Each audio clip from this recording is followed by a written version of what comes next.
3 rounds of discussion with a 20-minute time limit. Introducing first from a Zoom call in Columbia, South Carolina, Matthew, aka the Unbreakable Spirit. And his opponent from a Zoom call in Atlanta, Georgia, Daniel, aka the Executioner. Take it away, Matthew.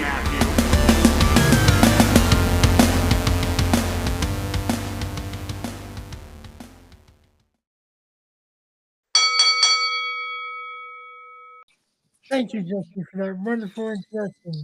Hello, everyone. Today's episode 124 of Odds with the Unbreakable Spirit. I'm the Executioner, Daniel Travis.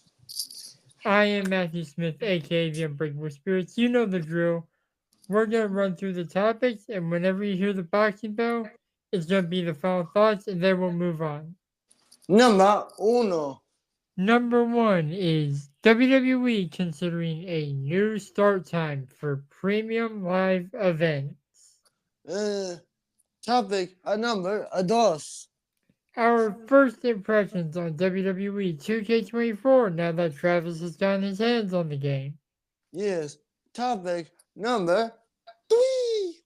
Jim Ross confirms that 2024 will be his last year as an announcer. But for now, 7 o'clock, people. 7 p.m. will be the new start time for PLEs, potentially. My honest thought is great, sure, whatever. But I mean, it's not like it's gonna make the only thing that'll make a difference is you got your pre-show to go on at 6 though. Yeah, but also with some of the PLEs this year happening overseas in different time zones, that might mess up the American audience because say they have another one in Australia for no good reason. People would have to wake up at 3 a.m. to put on their wrestling paraphernalia and just to watch a show at 4 in the morning, just go back to sleep at 6 a.m. Which is probably when their alarm is going off to get ready for work. Yeah, because I will say,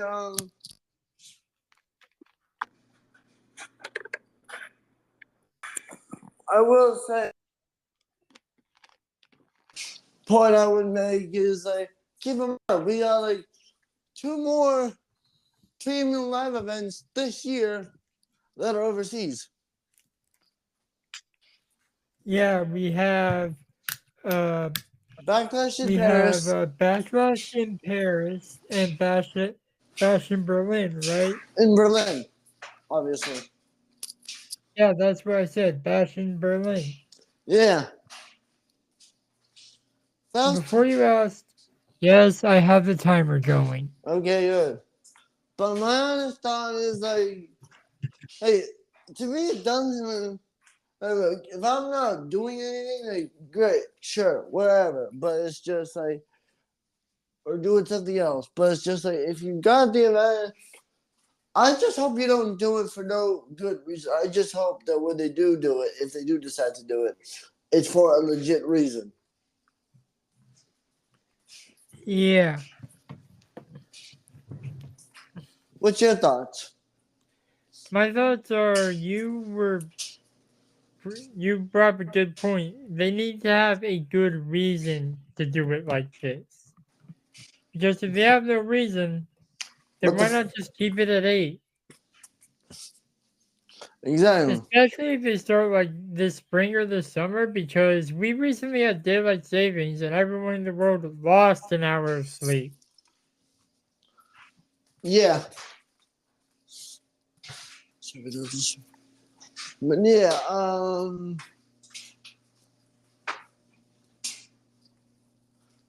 although most places probably don't do it. I don't know, maybe it's just a US thing. I mean, if it is, why is the US effing up everyone's sleep schedule? Anyway, not important. But the point is, that I have is, look, if you're just gonna do it, don't just do it for the ones. My legit question here is, don't just do it for the ones that are overseas. Don't do it for all of the. My question is, just be just for the overseas ones, or is it just gonna be for the ones in America? I think it would be above. Like, whatever the local start time is for 7 a.m., that's when it would start. Jay. Well, at least you'll have a longer day. Like think about this. If something, if it starts at like 7 p.m. in the U.S. on the West Coast, it would start at 4 in the afternoon. If it's in Australia and it starts at 7 p.m., it would be early as shit in the morning in America. Yeah. It'd be like what, 3 a.m. in America, 4 a.m., something like that. Yeah. But look. Then it's even worse for the American East Coast because it would be 2 or 1 a.m. Or 3. Yeah. Well, if it was 3, Yeah. then it would be 7 a.m. on the East Coast. Right.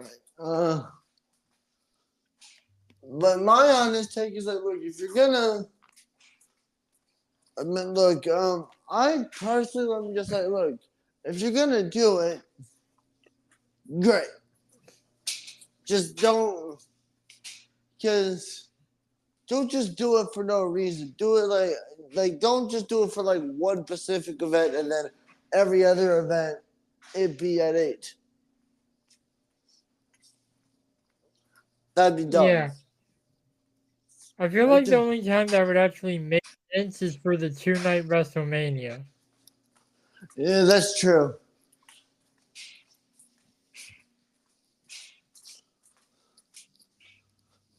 By the way, random fun fact for everyone. It was 4 years ago when we had the first pandemic show. Oh, wow. That's Just kind thought of sad. Just thought I'd put that out there. But yeah, my honest thought is like, look, if you're gonna just look, I don't want to beat a dead horse or anything like that, but it's just like my honest thought. Like, you know what? I'm gonna shut up. What are your thoughts? My thoughts are we have 5 seconds to a final thoughts. 4, 3, 2, and 1. And my ringer's not on. Anyways, as for my final thoughts, I'll go first since I did this segment. Um, if it's 7, great. We don't really have the power to change it. No. But if they don't go through with it, whatever, we don't have the power to do anything about it. My final thoughts are, if you're gonna change it, cool. Just give me a reason for doing it. That's all I ask. All right, we'll be back with our. But I wasn't done. But if you're not gonna change it, don't change it. All right, sorry, I didn't know if you were done or not. Anyways, we'll be back with our first thoughts on the newest installment of the WWE 2K franchise. Hello, everyone. We are back with topic number 2.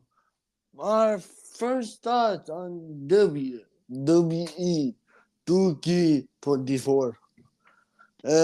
My first thoughts are, I think that the game is very enjoyable.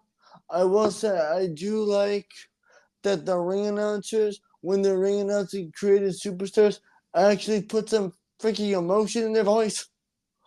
Yeah. I will admit I don't really pay attention to the ring announcers actually saying their stuff. Not even Samantha. I kind of probably should do that since I do universe mode almost. Yeah.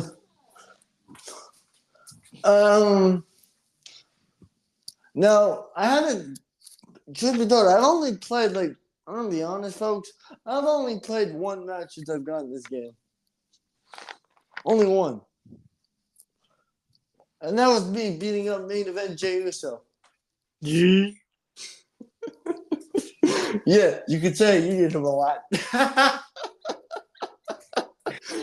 They. I'm sorry. I had to.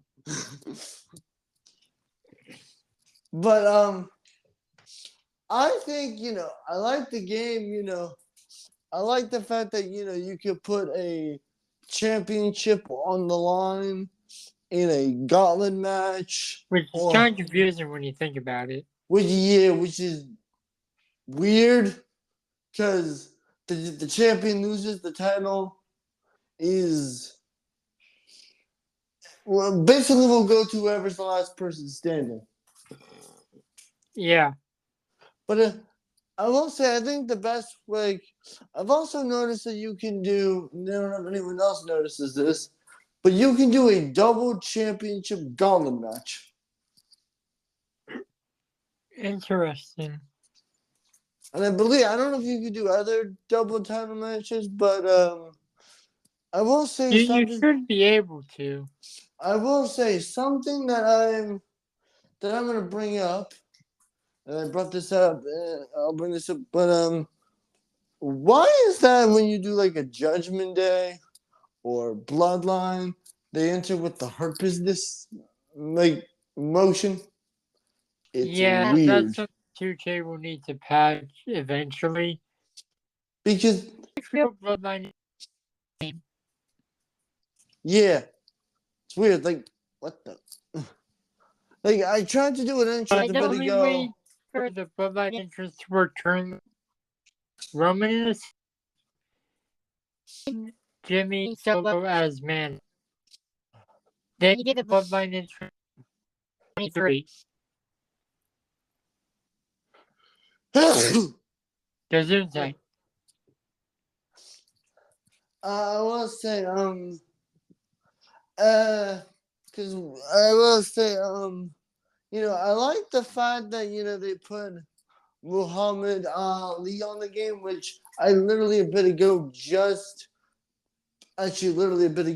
tested him in a match against Ken Shamrock of all people. By the way, we should probably congratulate the late great Muhammad Ali for being inducted into the Hall of Fame this year. R.I.P. Yeah, I said late great. But my honest thoughts are, I'm glad the fact that we got an ambulance match that we got a special guest referee, gauntlet matches, gauntlet turmoil matches, which in my opinion are the best way to put a champion on the line, because to put a championship on the line, especially like for Roman Reigns or Gunther, which I'm just gonna say, I honestly thought Gunther's overall, with the reign that he's had, I am honestly surprised he's in the higher 90s instead of just a 90. Yeah. Just thought I expressed my opinion on that. And people are like, special guest referee is limited to 1v1, but people forget, and you could create a custom special guest referee Falls Down Anywhere match if you wanted to. Which would be a pain in the ass, because, like, shit, where'd they go? Yeah, especially if they go backstage. Like, wait, where are they? Oh, God, never. Now I need to catch the eye. Yeah, but I will say, I like the gauntlet matches. I like most of the other matches that they have added to the game. I think the graphics, I will say, are improved. The graphics are great. I just think the only thing I think needs to improve is if wrestlers have side plates with the and they're already a champion, they should be entering with the side plates on the championship. At least for the ones that have actual side plates that are interchangeable. Yeah. Like Roman Reigns. Say someone had the Spinner Championship. It would just have a nameplate, not the side plates. Yeah, but yeah, exactly. But if you're doing like take Roman Reigns or Gunther, like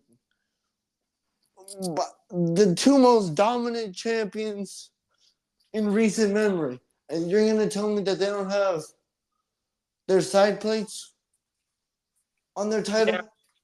And like here's okay, it didn't scare me that time. Here's I get it. Jeez. Here's the last thing I'm gonna mention before we can hop into final thoughts. Seth Rollins' updated side plates are on the game. He doesn't enter with them. Yeah, and I'm gonna say this is my last. All right.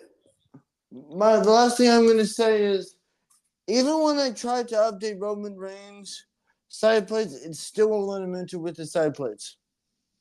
Yeah, that's probably something 2K needs to patch. What are your final thoughts?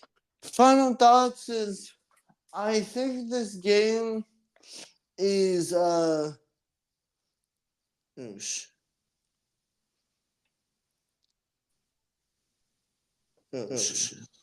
What? You don't hear an echo? No, I don't hear an echo. Okay. All right. Anyway, okay, I kind of hear it now. Shit. Dude, we're just gonna have to deal with it. My final thoughts. I think the game is very enjoyable, very entertaining. I don't mind the commentary team. I just wish that you could change it, or have different people be on commentary. I know that would cost a lot of recording, but it would be a lot more interesting if you could just switch up who the commentary are. Yeah, and like I want to say, the commentary team, sometimes they seem kind of flat, especially Michael Cole, which is disappointing. Yeah. Anyway, my final thoughts are the game's good. I enjoy the graphics. I enjoy the creation suite. I just wish that instead of create a video, we had create a Tron so the custom superstars could have their own special graphics and not have to have like something generic. Good point. Anyways, the game's good in my opinion. One day we're probably going to compare it to Fight Forever, but let's face it, this would destroy Fight Forever. But we'll be back with the final topic. And we are back with the third and final topic. JR has confirmed that 2K24 will be his last year as an announcer. Wow. Like, he's done it for a long time. He's done it, like, since what, the 90s? Yeah, he was a part of I think for and then went over to WWE or WWF at the time. It would have been WWF at the time if WWE had been sued by the World Wildlife Fund. Right. That. My thoughts on JR retiring is like, I honestly get what he's doing because he's been doing it for a very long time and probably wants to focus on his health. Yeah. Which I don't blame him. Yeah, definitely. Like, he was the first voice I ever heard on WWE television. So yeah, it's gonna be interesting in a wrestling world without him. Agree. Last year was I think Dusty Goldust. I think she retired. Not sure. Possibly. Yeah. But because something this is random, but I've heard AEW is gonna allow him to be involved in the Cody Rhodes road to WrestleMania. Shit. Don't know if that's true. Yeah. Because I have heard that this is random. Still, I have heard that he's allowed to be involved in Cody Rhodes stuff if WWE will allow AEW to use the old Sting footage for when he had his last match. That's what I heard. But anyway. Yeah. Now I was to try to find if he did ever work for WCW. I'm just gonna take your word for that. But he didn't. But we may have misled the crowd a little bit. He said this is more than likely his last year in professional wrestling. So he may be retiring, or he might go one more year. Yeah. Which I if he does go one more year, great. But my honest question is when he retire, who's gonna be the main or multiple play by play guys for all elite wrestling? Since he's been there since literally day one. That is a good point. I could see them going to two-man commentary with that other guy whose name I can't remember. Yes. I was I don't really know how I feel. I mean, like I understand why Joe possibly retired, but I don't know.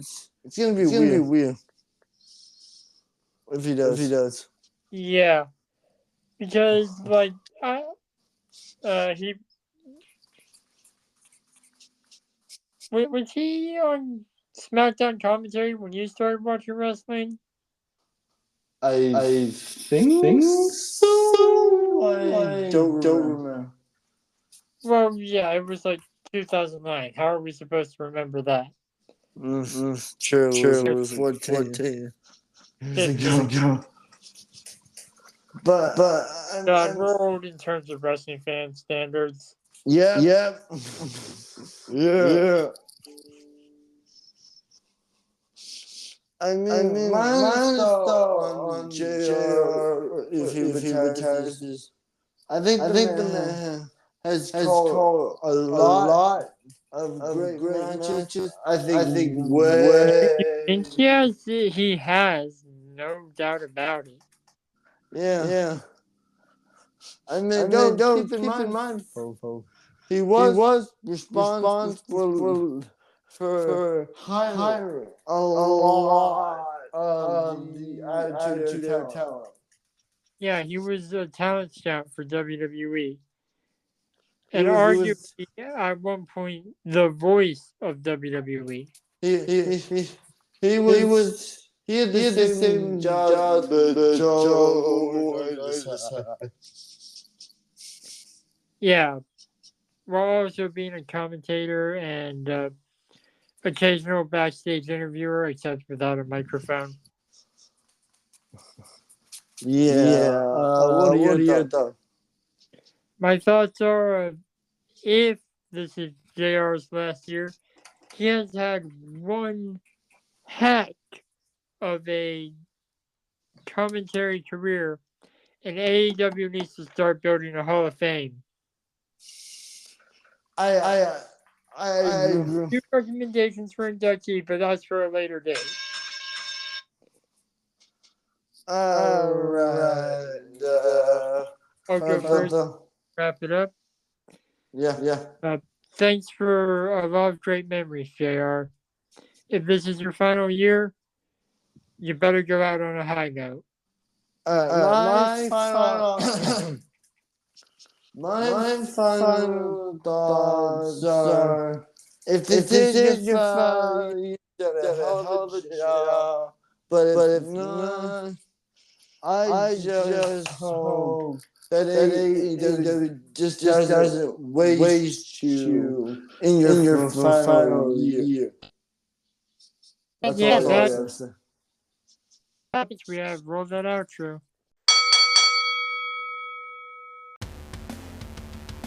Thank you for listening to At Odds, hosted by the Unbreakable Spirit And the Executioner. Edited by the Unbreakable Spirit. You can follow me on Twitter and Instagram at MTS_life_0126. You can follow me on Instagram at DanTravis121, and you can also follow me on the Twitter at DanTheExecutioner21.